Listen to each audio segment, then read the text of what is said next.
Hello, it's Alex, welcome to my channel. Today's video is in collaboration with Kirsten from the Dahlia Sew-ciety. We are both celebrating our first anniversary on YouTube. How amazing is that? I have pretty much been following Kirsten from day one, and so when I had a think about what I might like to do to celebrate or to make some kind of fuss about having been here for a year, I immediately thought, let's do something with Kirsten. Didn't want to do a giveaway or anything like that because companies were very generous to me at the beginning of the year, donating prizes for the charity that I did, the Manchester Sewing Meetup in February, and so I didn't want to ask again. And do you know, I'd rather you were here because you wanted to watch me rather than potentially winning something. Anyway, got in touch with Kirsten. She is somebody that, as I say, I've been following from day one. We have lots of similarities, and that's one of the things that I absolutely love about the whole sewing community, is that you build relationships and you have so much in common with people, and yet they are spread out across the globe. I mean, that's fabulous, isn't it? But yeah, we're at a similar stage in life. I think I'm a little bit older, but we're at a similar stage in life. We've got children all heading off to university and, you know, becoming young people. We both have a rather similar marvellous hair colour, and I love the things she makes. She so often, she puts a video out and she's making exactly the same thing I'm making, and we like very similar colours, and yeah, she's got a great eye. And yet at the same time, we are a little bit different, so it seemed to make sense to get in touch with Kirsten. She came back and said, how about the Mallard coat from the Sewing Revival, because we've both mentioned it and both said we really like it. And amazingly, I was literally just printing out the PDF of that very pattern when her message came through. So it was an absolute no-brainer for me. And the reason I was printing it out is that my youngest daughter is about to go off to university in a couple of weeks' time, and it's a little bit far away from home, so we may not see her till Christmas. And she asked if I would make her a winter coat to take with her. So although it's probably a little bit early in the season for winter coats just yet, it was literally what I was planning to do. So that's great. Now, needless to say, no 18-year-old wants to be on their mother's YouTube sewing channel. So I'm not going to have pictures of her in it, and needless to say, we are not the same shape, we're not the same height, but I am going to show you what I made. And I thought that's great because I can use the coat that I make for her kind of like a toile, not really because our shapes are different, but certainly as a sort of dry run, and then make one for myself. So enough faffing about, I'm going to show you what I made. So this is the version of the coat that I have made for my daughter Grace. So it's a proper fully lined winter coat. I will try it on. So obviously it's not going to fit me perfectly because it's not designed to, but I loved this pattern the minute I saw it. If you follow me on Instagram, I was raving about it straight away, and one of the reasons is that it's incredibly versatile. Oh, before I go on any further, I will just say both Kirsten and I are affiliates for the Sewing Revival, so any links below will be affiliate links, which means that a small percentage of any sales that are made through that link go to us, but it doesn't cost you any more, and it just helps us, you know, have a little bit extra to run these channels. And it's a really good sort of standard coat shape. You'll be surprised when I looked around wanting what I would call a kind of classic coat with an open collar and, you know, pockets and kind of, yeah, just a standard coat. No kind of bells and whistles to it, nothing too fancy or too detailed, but just enough about it that it looks really nice and classic. One of the things about this that gives that to me is the pocket detail. I really like how the pocket has this overlap here on the pocket top. This version that I made for Grace, I bought wool from my local fabric shop, which is Leon's in Chorlton here. They also have a branch in Birmingham which is called Barry's, and there's another one somewhere. Now this fabric is not 100% wool. I think it's 50 or 60% wool. The rest will be acrylic, I should imagine. And that was on purpose. I didn't want to buy 100% wool to make a coat for an 18-year-old who's about to go to university, who, let's be honest, is not going to look after it. It's going to get thrown on floors for her to sit on and crumpled in the corner of places and have beer thrown on it in bars. To be honest, I hope for her sake it does. But that does mean to say that I did not want to buy something that would need an awful lot of care and looking after. So Grace came with me to choose the fabric. She wanted something that was kind of tweedy, but also with a little bit of colour in it. So this has got this lilac-y purple stripe in it, and I think she chose really well. I really love the fabric. We couldn't find any lining fabric to go with it in the shop, so I ordered this fabric from Fabworks, which is a viscose lining. I'm not a fan of the acetate linings or anything with too much polyester in. I think they're noisy apart from anything else.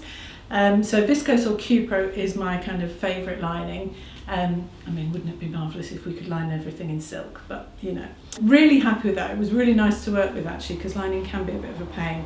And both this fabric and the fabric I bought for my jacket, I pre-treated in exactly the same way, in that I put them in the tumble dryer with a damp towel. So just a regular bathroom towel, not huge bath sheets, but a bathroom towel that I had put under the tap and then rinsed out, squeezed out the worst of the water so it wasn't absolutely sopping wet.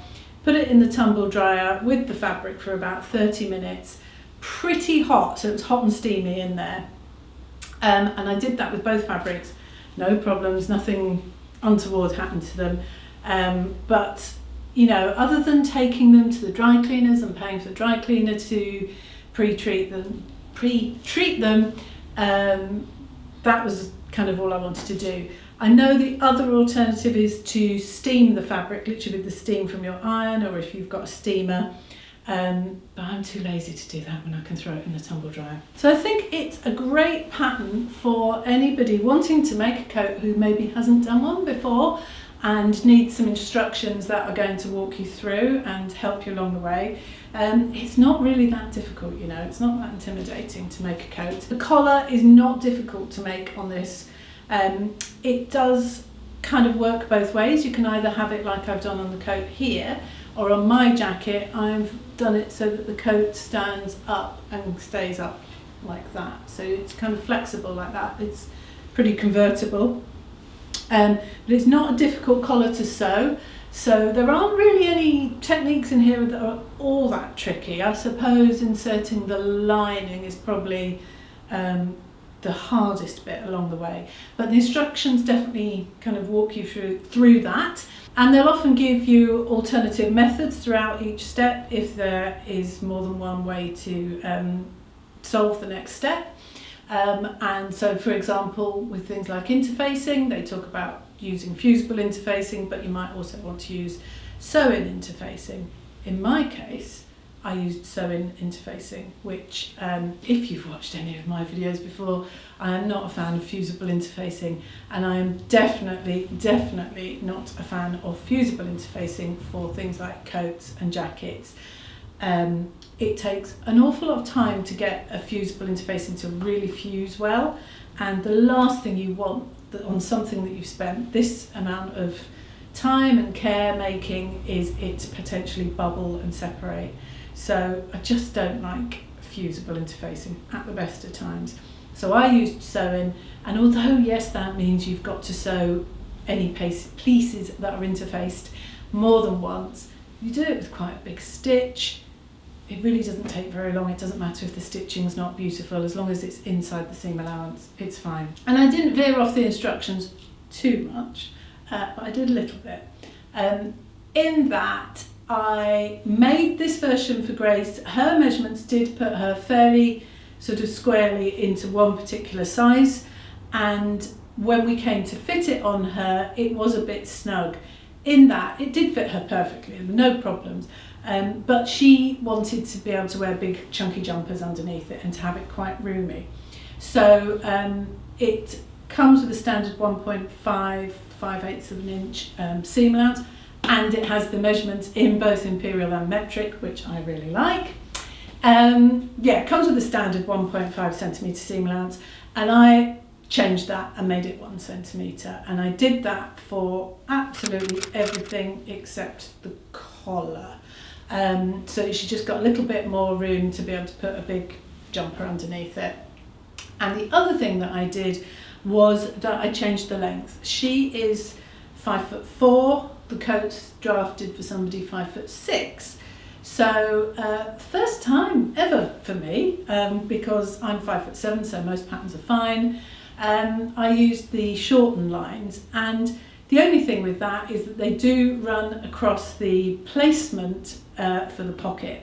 So I did have to remember when I took the 4 centimetres off the length at the Chorlton line to add it back onto the pocket markings, because otherwise I wouldn't be able to line my pocket up accurately. I'd be wondering why that was a bit off.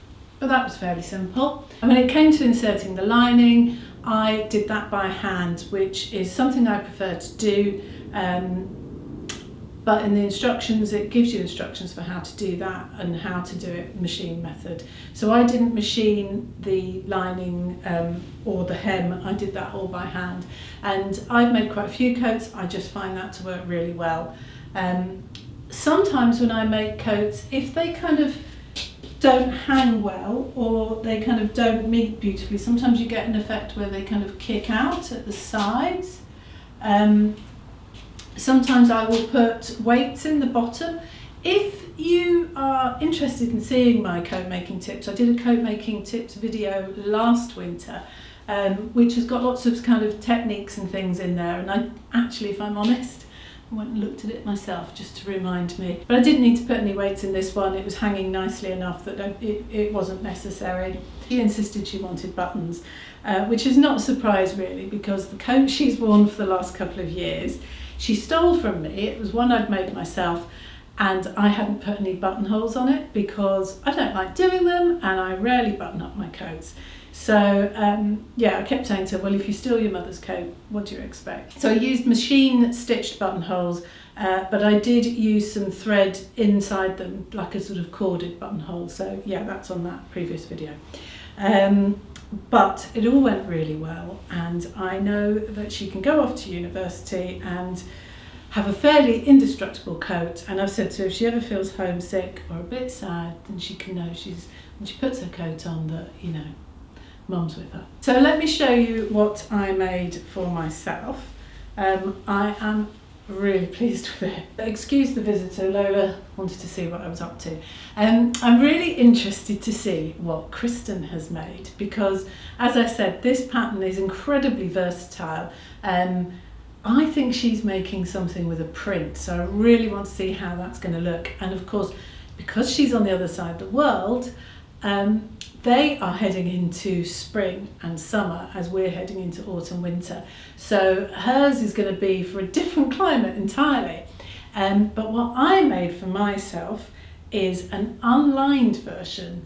And because it's unlined and I want it to look lovely and clean on the inside, I chose to make it out of boiled wool, because boiled wool doesn't fray and I don't have to do anything about those seams. Don't have to bind them, don't have to line it, don't have to overlock it, which potentially could look a little bit ugly. I can just leave them completely raw. So I'm absolutely thrilled with this, to be honest. I bought this from Lulou Designs. It is one of their Swatch Club fabrics.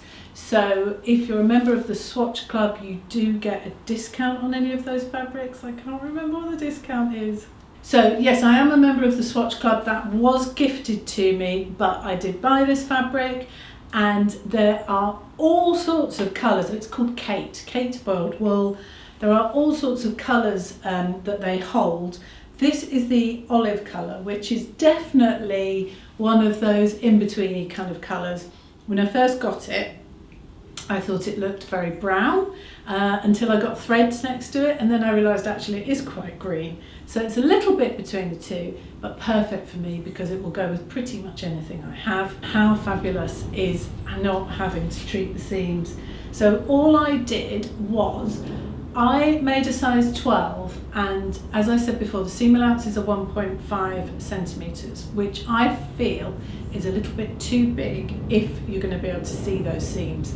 So I made it with a 1 centimetre seam allowance. Rather than machining the pocket and the facing, I hand stitched it. I feel that it gives it a little bit more of a kind of professional, I was going to say shop bought, but we don't really want to look like our things have been bought in shops either, do we?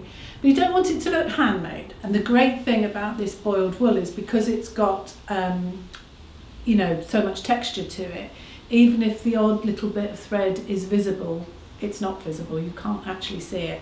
So it's an absolute delight to sew with.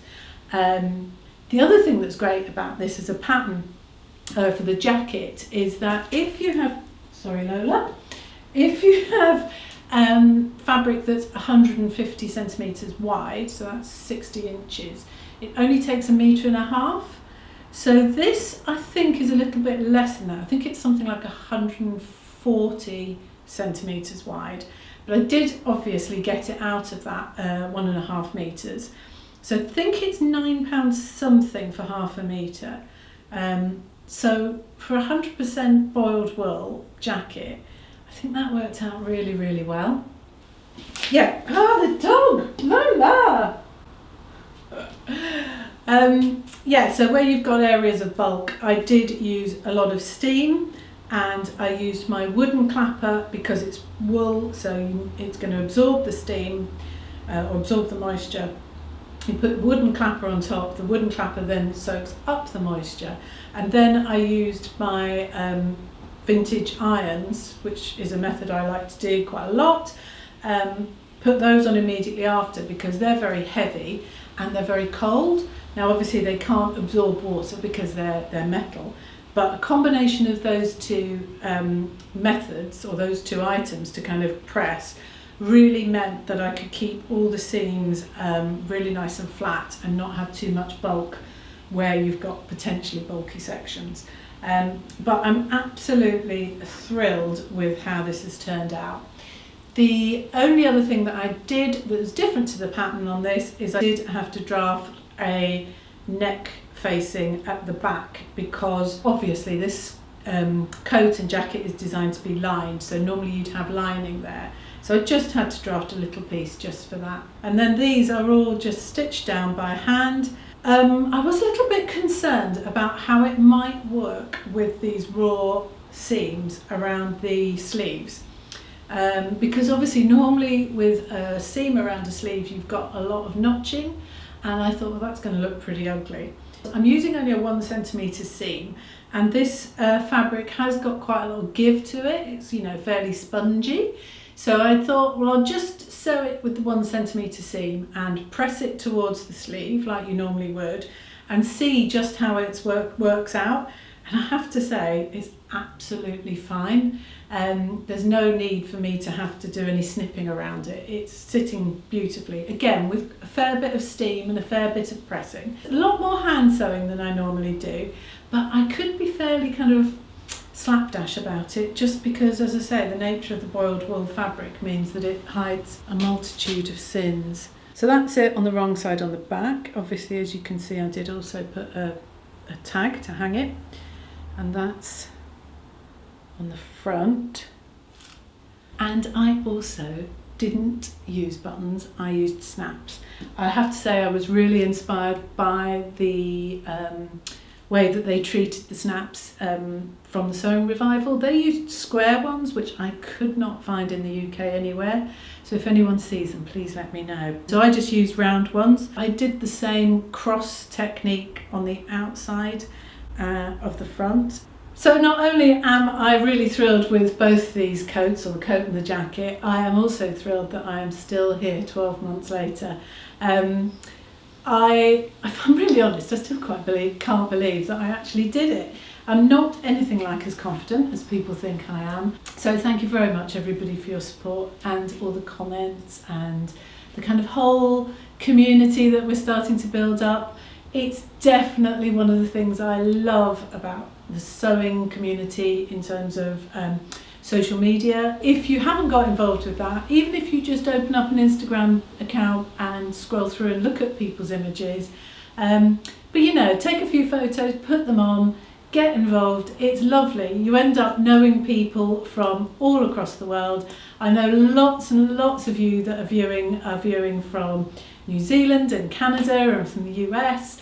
And isn't it great? You know, here I am in the rainy north of England and we're all starting to feel like we kind of know each other. So it's a really wonderful thing that getting involved in the sewing community online has brought to me. You know, as I get to a certain stage, as I say, my youngest daughter's going off to uni in 2 weeks. My oldest daughter will be also going for her final year. And next year my son leaves for university. And then what happens to me? You know, then I am the archetypal empty nester. So this is what happens to me. I sew things and I talk to all of you. So the other thing I would say is please go and check out Kirsten at the Dahlia Sew-ciety. If you aren't a subscriber of her channel and you don't know her, it'll be really interesting to see how she's interpreted the same pattern. I have no doubt it'll be amazing what she's made. Yeah, over in Australia in her amazing garden. I will put links in the description box below to the pattern, obviously, and to the fabrics I've used, and most importantly, thank you so much for watching. Oh, and if you fancy watching some more, please subscribe, that would be fabulous. I will be back soon. I cannot wait to get on with my next project because I have got the most amazing fabric and I literally am going to say goodbye to you now and go straight in and start sewing with it. So I'll be back very soon. Thank you very much. Thank you for being here. Thanks from Lola. Bye bye.